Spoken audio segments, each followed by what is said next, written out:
Dinumog talaga si Atisa Manalo, no? Grabe, sa kanyang departure sa NAIA Terminal. Kung makikita nyo talaga dito, ang dami-dami talagang mga nagpuntahang pageant vloggers, mga pageant fans, tapos yung mga miyembro ng media para i-cover yung pag-address ni Atisa Manalo bago siya pumunta sa Thailand. Ito na nga yung sinasabi nilang departure order ni Atisa Manalo bilang mensahe sa kanyang mga pageant fans na save the date during the departure of Atisa Manalo na magtipon-tipon ang mga Pinoy pageant fans na ipakita yung kanilang suporta and patunayan natin na tayo pa rin talaga ang isa sa mga pinakamatinding social media pageant fans in the world. Mas okay din sana no kapag sasama din si Mami Jopeta Manalo doon sa Thailand. Kasi unti-unti na rin siyang nare-recognize doon sa Thailand bilang isang vlogger dito sa Pilipinas. So siguro dagdag exposure na naman to if ever napupunta si Mami Jopeta Manalo. Pasensya na muna kayo ha kasi hindi ako personally na makakapunta sa NAIA Terminal 1 kasi as you all know, I am 250 or 260 kilometers away from Manila. Tapos 4 to 5 hours ang biyahe pupunta sa bus terminal and ibang trip na naman from bus terminal to NAIA Terminal 1. Tapos maka-encounter pa ako ng scammer na taxi o di ba? Nakakatakot. And kakasimula ko rin lang na mag-duty so ayan, medyo hassle din yung time ko. Pero anyway, bibigyan ko pa rin kayo ng update bilang isang pageant fan.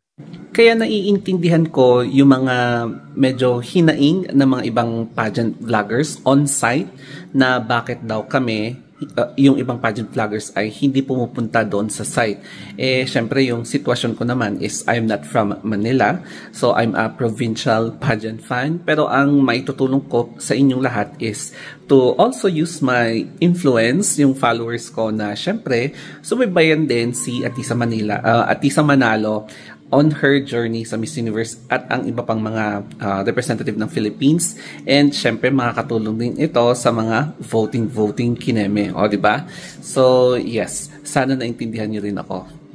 Pero ang tanong, isa ka bang pageant fan? If yes, wala kang pakialam kahit na maaga pa yan. Yung 6 a.m. na yan na call time para mag-gather kayo sa Terminal 1. So yan yung venue for you to support our candidate. So, for me, bilang isang crazy pageant fan, kahit na hindi ako makapunta doon sa NAIA, basta ang importante, updated din ako, no? So, ang dami ng mga makikita yung pageant supporters, mga media, mga pageant vloggers na nasa Terminal 1 kasi nga, ayaw nating ma-miss yung opportunity, yung traditional na departure ni Atisa Manalo en route sa Thailand. Ito nga pala yung departure look ni Atisa Manalo, yung kanyang white na casual outfit. So, I'm sure sa arrival niya, magiging iba na naman yung susuotin niya kasi nga, pasabog na naman siya. So, as you can see, yung kanyang makeup ay talagang ibang-iba, no? Kasi sa mga previous, not too strong, hindi masyadong kulang, yung tama lang yung makeup niya. And if you're going to look at the detail of yung kanyang makeup, parang nag-glow talaga, no? Pinapalabas yung natural na look niya. So, fresh-freshan yung eksena niya. And I do hope na according sa sinabi ng kanyang hairstylist, yung makeup artist, na everyday, hindi na know when to pick. Pick ng pick. Hindi ko sure kung ilan yung total na luggage count ni Atisa Manalo, pero for sure, hindi siya less than 10 or less than 15, mga ganyan. Kasi, ang daming outfits ang ipapasuot kay Atisa. So, malamang sa malamang, baka pwedeng umabot siya sa 20 luggages. I'm not sure ha. And, syempre, bilang isang representative ng Philippines, siguro may agreement doon sa airlines regarding sa maximum count ng luggage, no? I'm not sure kung ano yung limit doon.